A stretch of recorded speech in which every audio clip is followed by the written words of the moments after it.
அண்ணா பல்கலைக்கழக மாணவி விவகாரத்தில் யார் அந்த சார் என்ற கேள்விற்கு புலனாய்வுத்துறை அதிகாரிகள் குற்றப்பத்திரிகையை நீதிமன்றத்தில் தாக்கல் செய்திருக்கிறார்கள். சுமார் 7 நபர்கள், 3 அரசியல் கட்சியின் மிக முக்கியமான நபர்களும் அண்ணா பல்கலைக்கழகத்தின் பேராசிரியர்களும் இதில் அடங்குவார்கள் என்ற தகவல்கள் தற்பொழுது வெளியாகியுள்ளது. குறிப்பாக அண்ணா பல்கலைக்கழக விவகாரத்தில் குற்றவாளி ஞானசேகரன் அவர்கள் கைது செய்யப்பட்ட உடனே அவரை குறிப்பாக எந்த ஒரு நிபந்தனையும் இல்லாமல் வெளியே விட்டவுடன் பாதுகாப்பு அதிகாரிகள் மூலமாக மீண்டும் அவர்களை காவல் நிலையத்தில் வீடு புகுந்து கைது செய்ததற்கு காரணம் பாதிக்கப்பட்ட பெண் மாணவர்களுடன் போராட்டம் நடத்தியதுதான்.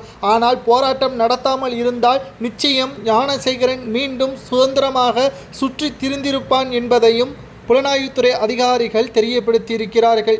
இரண்டாவது, அரசியல் கட்சியின் மிக முக்கியமான பொறுப்பில் இருக்கக்கூடியவர்களுக்கு நெருக்கமாக இருப்பதன் காரணமாக காவல்துறை அதிகாரிகள் ஞானசேகரனுக்கு அதிக அளவு மரியாதை செலுத்தியதாகவும் இதனால் எஃப்ஐஆரில் கூட போலியான பல்வேறு தகவல்களை பயன்படுத்தியதாகவும் பாதிக்கப்பட்ட பெண்ணிற்கு எதிராகத்தான் எஃப்ஐஆர் பதிவு செய்யப்பட்டதாகவும் புலனாய்வுத்துறை அதிகாரிகள் இரண்டாவதாக குற்றப்பத்திரிகையை தாக்கல் செய்திருக்கிறார்கள். மூன்றாவது குற்றப்பத்திரிகையில் புலனாய்வுத்துறை அதிகாரிகள் ஞானசேகரனின் வீட்டில் பல்வேறு ஆவணங்களையும் பென்டிரைவர்களும் புலனாய்வுத்துறை அதிகாரிகள் ஞானசேகரன் வீடு அவர் சட்டப்படி வசிப்பதற்கு தகுதி இல்லாதது, கோவில் நிலையத்திற்கு சொந்தமானது என்றும் புலனாய்வுத்துறை அதிகாரிகள் தெரியப்படுத்தியிருக்கிறார்கள்.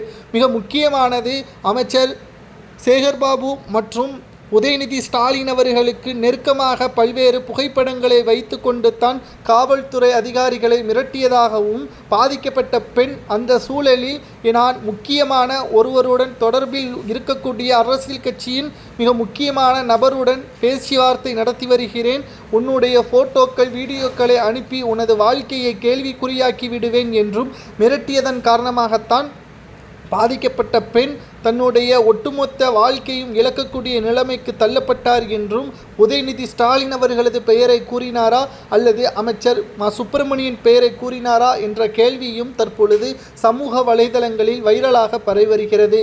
நாளை காலை 10:30 மணி அளவில் இந்த வழக்கிற்கான இறுதி தீர்ப்பு வெளியாகும். பாதிக்கப்பட்ட பெண்ணிற்கு உரிய நீதியும் குற்றவாளி ஞானசேகரனும் அந்த சாராக இருக்கக்கூடிய 2 மிக முக்கியமான அரசியல் கட்சியின் மிக முக்கிய புள்ளிகளும் பேராசிரியர்களுக்கும் என்ன தண்டனை வழங்கலாம் என்பதை உங்களது கருத்துக்களை மறக்காம கமெண்ட் வாயிலாக கூறுங்கள்.